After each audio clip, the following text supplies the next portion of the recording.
श्रीमते रामानुजाय नमः।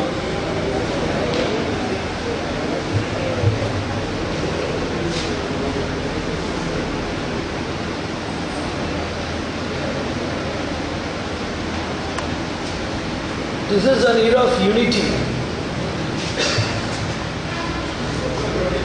and we have reached such a zone where everybody is emphasizing about creating equality, creating equal opportunities with various members of the society. And in this concept of equality, it should not be absolute equality. Discriminations in the society, especially the functional discrimination in the society, cannot be just thrown away by means of a blind equality mission. And discriminations that have been laid by human errors, negligence and conspiracy over several millennia, indubitably they should be eroded. It does not mean that the practical way of understanding the divisions of the society should also be avoided. In the practical way, still there is a bifurcation in the society. One is the leader and second is the dependent. This discrimination is indelible.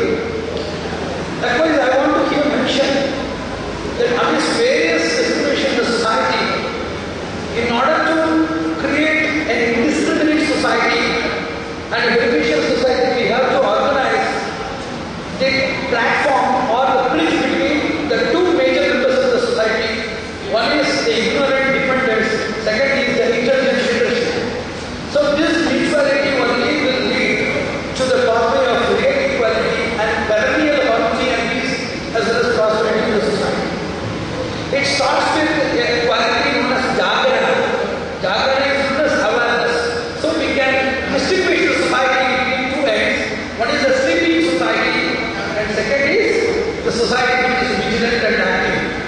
And in between these two things, there is an intricate middleman community which may be included in a pretensional categorization. Those who know, those who are not sleeping, in spite of being vigilant, those who pretend to be sleeping, that we are not included.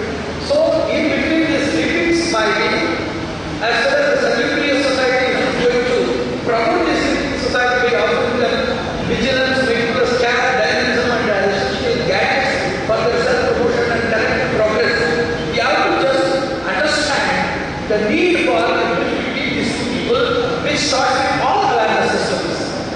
So, this type of awareness starts from four major units. What is Patana? And second is Uha. Third is Swanbhava. Fourth is Parambhava. And Patana is by means of our education, by means of exposure to the society, we can understand something about awareness. What is happening inside, what is happening outside, and what are the things that are there, not with us, we should be there, and what are the things that are hindering our own progress and our own insights, which are there lying time immemorially in our country. So this type of self-evaluation is possible by education and exposure, number one. Second is Uha, by means of a sagacious view of identifying what is happening on the basis of which there are three types of Uha. What is historical Uha? It is historical inference. The same thing has happened before in the history. So this may be repeated again. So we should be vigilant on these circumstances which are repeated, historically experienced circumstances are repeated, so that either similar or even more violent and lasting impact can be further repeated in the society. So this is the first understanding historical. Second thing is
that is avagamana. And second thing is prerana, it can direct others what to do and how to behave on various circumstances.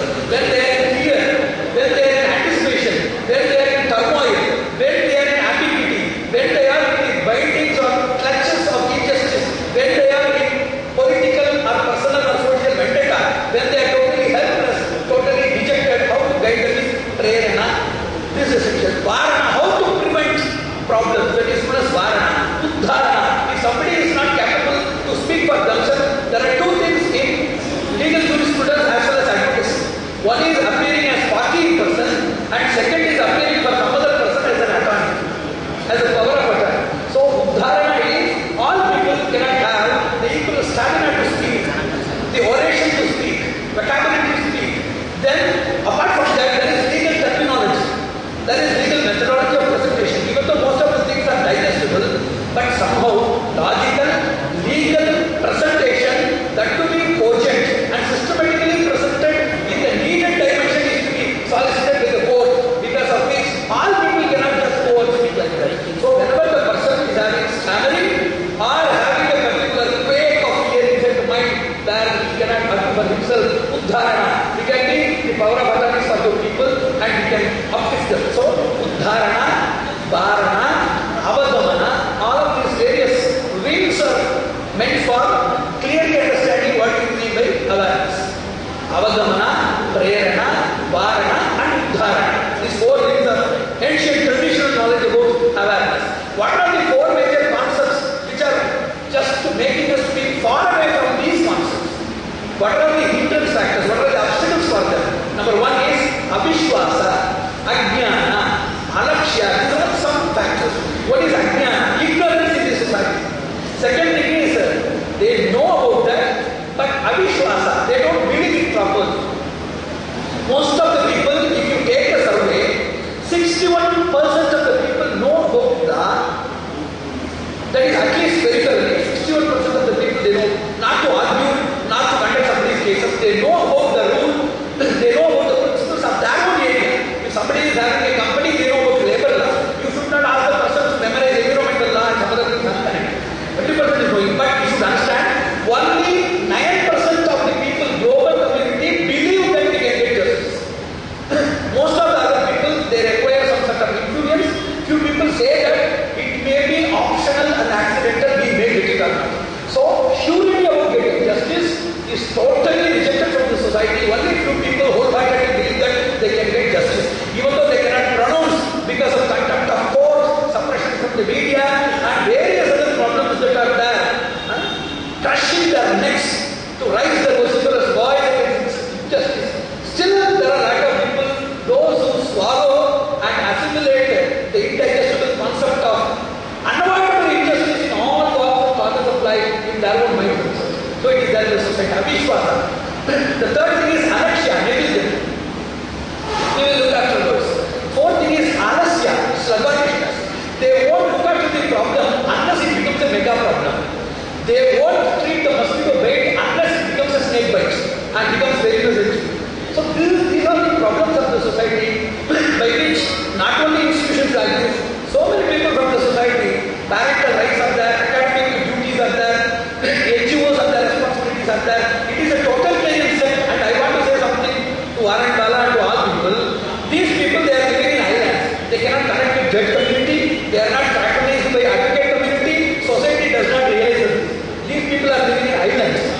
Unless these type of awareness, because it is a non-commercial charitable industry and that is a commercial industry, both cannot coexist like darkness and light. If this comes out, then that happens. So nobody will invite their own grave construction. Nobody will sponsor for their own grave construction while they are alive. Due to which the society, the parasitic society, which is minting money and which is developing its status, developing its own establishment in the society, cannot adjoin with this type of communal awareness, especially in the legal faculty, because of which there is a big impropitiable cleavage that exists between the warriors of justice and those who are having the wealth-makers of justice. So there is a cleavage like that. We have to uproot that by means of creating more social awareness. This is a primary as well as a prime challenge for such type of legal awareness campaigns, which cannot be practically inculcated as well as implemented the variations of opinion and practices and already established bitterness and venom that has been deep-rooted into the society. This is the first thing I want to say. And the second thing what I want to just point out here is there are 5 types of reaction. Each and every human being is having a self-defense mechanism. Everybody wants to protect their own self. One is prana, mana, dana, deha, sneha. These are the 5 things to be protected. Law is made for only that. Prana, to safeguard our life. Deha, to safeguard our physical structure. Then dhana, our possessions. Then sneha, our own relation. These things are very much known to all people. So prana, mana, dhana, sneha and deha. These are the 5 major areas that they are getting disputes and they want resolutions. And in this also, everybody is getting to the proper way of getting something, preserving something, dominating something. There are clashes, frictions between the society, between the minds, unavoidable. At that time, there are innumerable systems. One is criminology, victimology and penology. 3 major studies of the misbehaviors of the society and their repetitive impact to the society and mutual affection to the society has been very much understood and revealed by these 3 sciences. Why the person go for such a criminal endeavor? What is the root of a criminal execution from his brain? How it culminates, how it permeates, how it becomes very much virulent and heinous in nature. This is the first thing, criminology. Second thing, how victims can be compensated, how justice can be practically brought. Penology, what is punishment, what is the rate of punishment, what is the purpose of punishment in treating that person. There are 3 people in the society. One is the person to be punished, and second is to prevent such victimization in the society. What is the benefit for the person who is being victimized? What is the transformation in the victimized person? And what is the mind change or the mindset of elevation that can be possibly brought out to the person who is victimizing these people? And what is this impact on the society to prevent further victimization in the society? What is the impact of the culprit? What is the impact of the innocent? What is the impact of this presidential execution in the culprits as well as in the citizens of the forthcoming society or the forthcoming legal transactions or legal disputes and litigation? This is the understanding of law in the society. Whenever we go to this type of understanding, Shastra says that there are 5 types of punishment. One is manasika danda, dharma danda, nyaya danda, paraspara pratigara danda, parivara pratigara danda. They say that. Shastras, they say about 5 types of danda. One is inward punishment or punishment of conscience. And it is available only with great people. Sadatma, a person who is pure, a person who is knowledgeable, only he can get that impact. Otherwise, that person may not feel that he is guilty. Number 1. So it is exempted. Number 2 is dharmika danda. That is given by the nature itself. That is given by God. That is given by the principle of truth and eternity. It cannot be available for all people. It is a voracious time consumer. It may happen after 2 or 3 generations even. So such things cannot restrict the purity of legal precision in the society. That's why they have mentioned law. Law is nyaya danda, which is a complementary for manasika danda as well as dharmika danda to avoid 2 dandas. That is paraspara danda. If somebody has wounded me, somebody has created a problem to me, that offender and the person who has been offended directly they take their challenge between themselves and fight with each other, punish in their own way. Depending upon the intensity, depending upon the grade of animosity and the person's cruelty, it may be different. The person may excuse, the person may reward the other person, the person may execute the person or imprison or anything. So, whenever you do with mutual challenge and fight or conflict, the grade is not scattered. Second is parivara danda. If my father is killed, my own people or my own servants or my own dependents or lawyers, they start fighting with each other. So, whenever a person directly handles justice, whenever a person or his connected attendants and followers as well as the descendants, they handle justice, there may be more cruelty, there may be injustice, there may be vagueness, there may be lot of invariable variations in displaying the precision of penology. That is why the legal system has been brought as a middle between these 2 and that 2. These 2 are avoidable, these 2 are not easily accessible. The dharmika danda and manasika danda are in the inaccessible corner, and the paraspara virodha or the paraspara vaira or the parivara vaira, which happens between personal challenge and providential vendetta which is carried out by the related person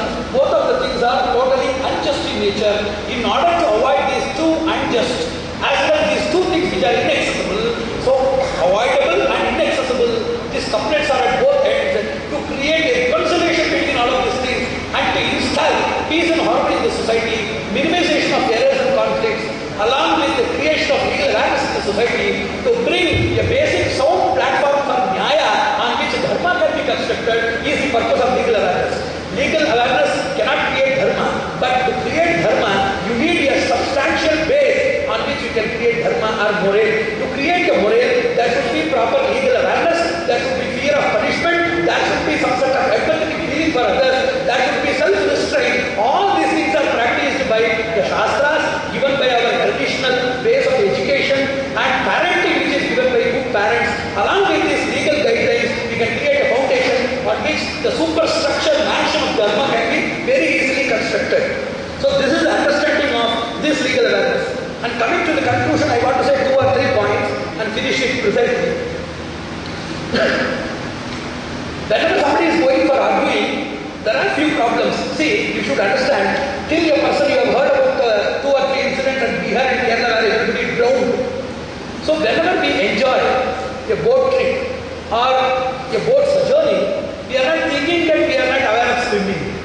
We are not trained in swimming. So whenever people are subjected to such drowns, such emergency, they don't realize they should require that skill, particular skill at all. Most of the people, they think that we don't have the opportunity or we need not have any such opportunity to learn about this law and everything, number one. Second thing, even if something occurs, there are advocates and there are a lot of people to safeguard.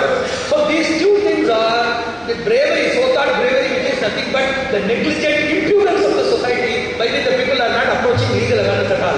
First thing is, they don't think that they will get an opportunity so that they will be caged, they will be barred, and they will be inculpated within the system of legal clutches. They don't think like that. And the second thing is, even if something occurs, they think that somebody will rescue them. So these things are the main problems. One is bhaya, wherever there is a prospective possibility of a person being imprisoned or getting into some other problem. Second thing is nashta vimochana. Every person can get some loss, some theft. Even though you are not going to steal somebody's house, your house is not exempted from theft, from robbery. You are not exempted from assault. You need not go and attack somebody. But you are having a lot of possibilities of being assaulted. So there are a lot of incidental, coincidental, accidental, personally targeted and collateral damages that are happening to the society. So legal awareness is very much essential for all of these people. At that time, there are 4 skills according to Shastras. One is upagamana, how to approach the authorities. Abhyartana, how to literally, systematically draft or narrate what you want from them. Nirbandha, how to see, how to pressurize them so that you can get the benefit at all. Fourth thing, if you get injustice, how to fight against it is known as agrahopaya. So these 4 things are the 4 pillars of legal awareness, which should be included in the preface of the 2nd edition if needed. The first thing is upagamana. You cannot go like that. We have written that you can approach just as you are approaching your parents. You do not like that. See, you thinking them as parents is really different from their compassionate knowledge as well as embrace that they should think about you as their children, which is not there. If there is a unilateral, in Tamil they say kaikkidai. If there is unilateral love, wherever there is a repulsion in the other side, you cannot mature into practical view. So this is a problem in the society. So you should know upagamana, how to approach. And second thing is how to narrate or present this thing, abhyartana. Third thing is nirbandha, how to pressurize. Fourth thing is agrahopaya. In spite of your presentation, if they just abdicate you, if you are thrown into the pit of injustice, how to fight non-violently but with a violent touch. With the same positive vehemence, united with institutions like legal awareness institutions. There are a lot of media proposed institutions. There are a lot of human rights institutions. There are a lot of civilian rights institutions like the PDCL, etc. How to fight against them, you should know this. And there are a few problems with advocates.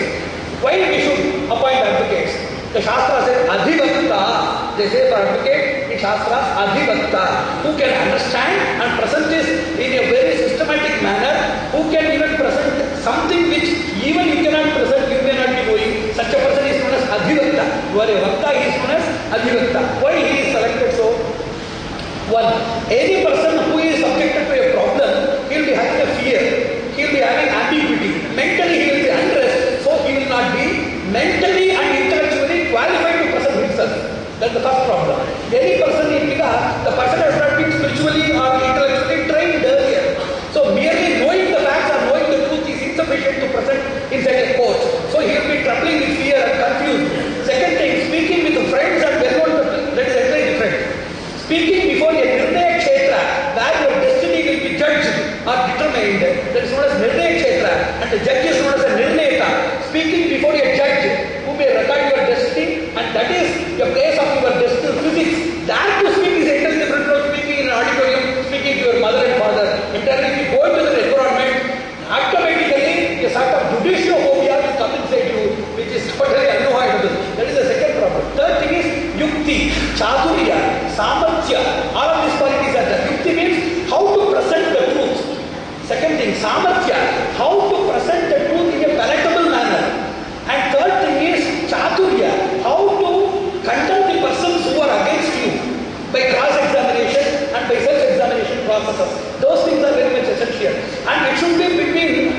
be neither brief nor very elucidated. There is no Sakshepa should be there, as well as there should not be any Vistar. It should be also Madhura, it should be also Gambhira.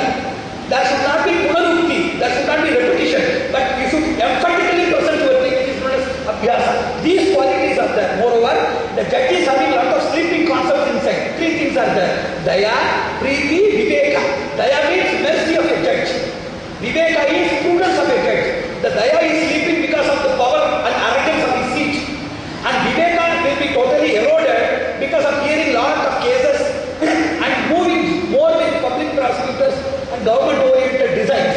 So the sagacity will be totally eroded and it will be subsidized. Third thing, Preeti. He will never have Preeti among the people and he will considering his status supremacy, each and every innocent person or culprit or accused will be treated as a mosquito and walk. So there is no possibility of Preeti. But these qualities are hidden inside a judge by means of your inspiration, by means of your presentation of not only vocabulary and terminology, the power of truth, the methodology in which you bring the blended mixture of logic and the magic of truth to be presented in a palatable and rejoicable manner that should kindle these sleeping instincts of the judge inside. Daya, Preeti and Viveka. That is the greatness of a person to argue.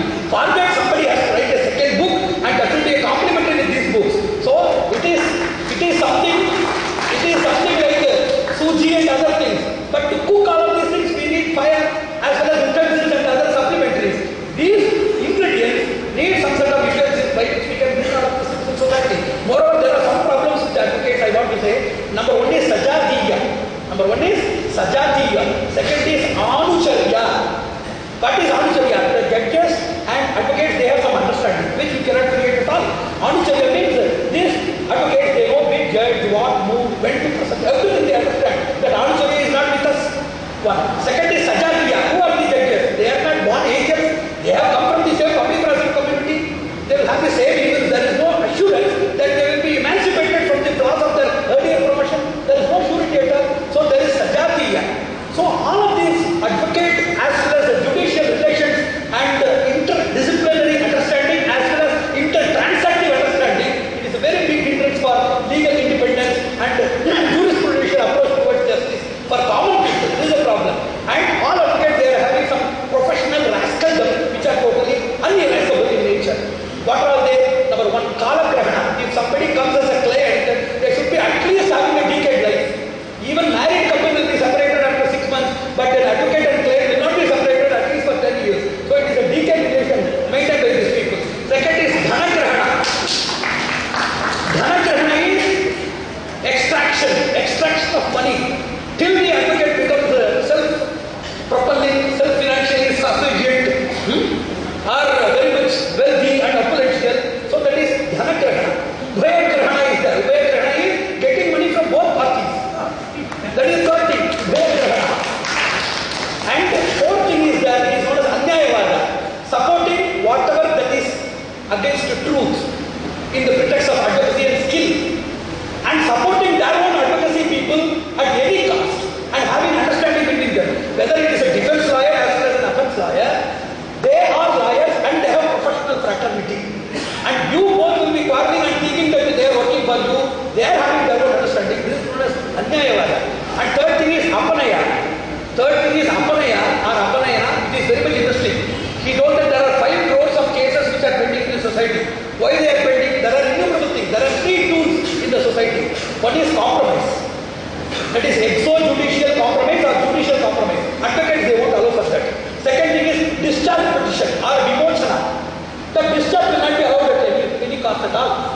Third thing is Dhamsana or quash petition. So these Paryavarana or Bahisamadhana or Antarika Samadhana as well as Dhamsana and Vimochana provisions which are there in the forms of discharge, quash and extrajudicial, endojudicial compromises will not be allowed by the judges at all, as well as these advocates. This is a problem for stagnation of crores and crores of cases. If discharge, quash and compromises are effectively brought, there will be only filterable amount of cases. There will be only 20% of the cases for heinous crimes like robbery, murder, racism, etc. And most of the cases can be very easily batted out. It is not there in the society at all. These are the various problems between these people in the society. The purpose of law is to create harmony in the society. peace in the society. The same thing is used for understanding something else. There are 6 inferior tools in law understanding. One is evasion, second is escapism, third is influence, fourth is a twist, and fifth thing is trap, and sixth thing is authoritarian as well as executive, right, privilege or exemptions. These are all the 6 flaws in law.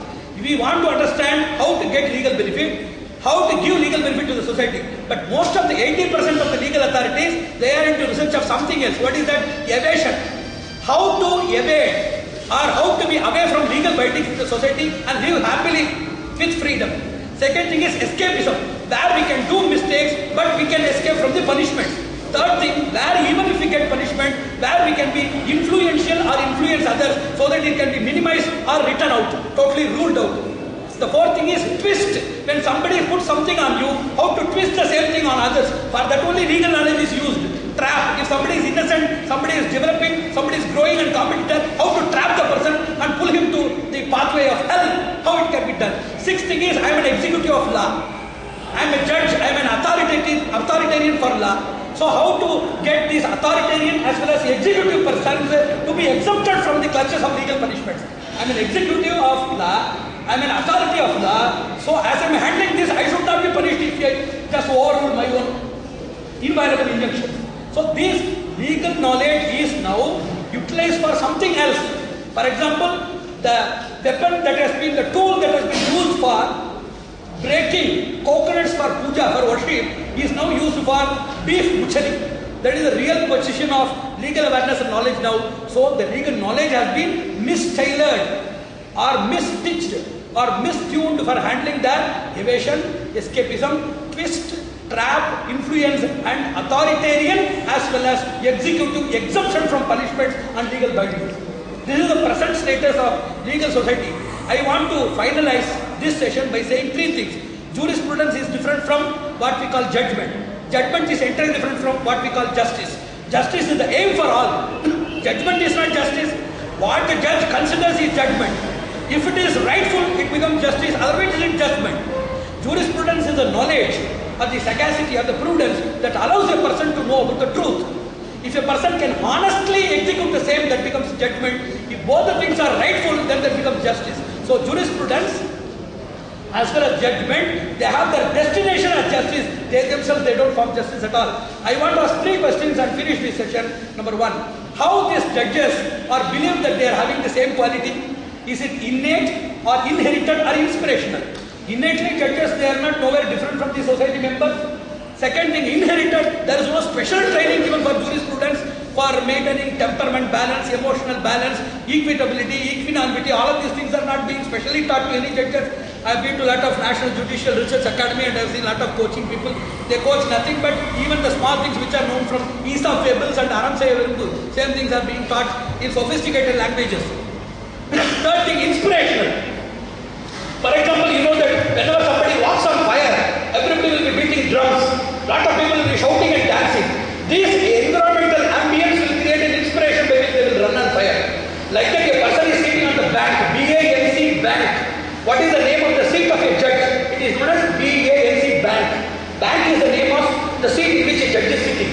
So whenever a judge is allowed to sit in a bank, the reverence that everybody gives, the position in which he is sitting, the persons who are pleading, and also self-governance of his own prestige, pride and status that is seen and very much maintained by the earlier professionals, a person should get inspiration, but they are not getting the inspiration at all. So if it is not inherited, innate and inspirational, it should be brought only by judicial accountability. How to create judicial accountability from the society? We cannot create. Number 1, constitutional immunity. Constitutionally, the judiciary is well protected. We cannot get that immunity.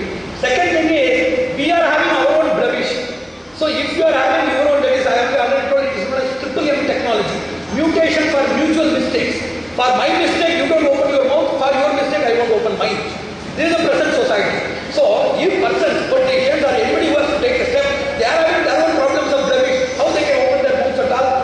That is the second problem in this society. Third thing is professional brotherhood.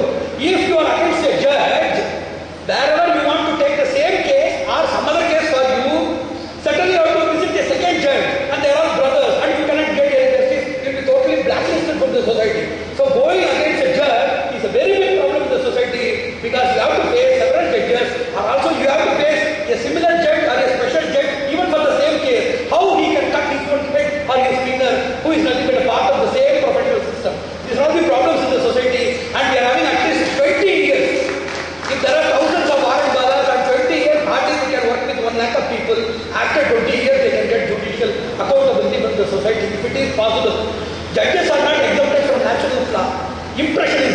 It is known as extrajudicial trial conducted by media. Even before the court conducts the trial, media conducts the trial and puts their own verdict. So this media people, so judges have impression, they have bias, they have caste prejudice, they have gender prejudice. Judges are not, unless they prove by the verdict, there is no other proof that judges are impartial in nature. So I wish, pray and bless that more such awareness campaigns are to be conducted in rural, educational, professional, corporate and public environments so as to create a bulging and bubbling environmental awareness in the society, at least to create a judicially standardized and stabilized India after 20 years. Only in India we can talk about that. At Somalia, at Ethiopia, at Cuba, Georgia, you cannot open your mouth at all. So it should start only at India.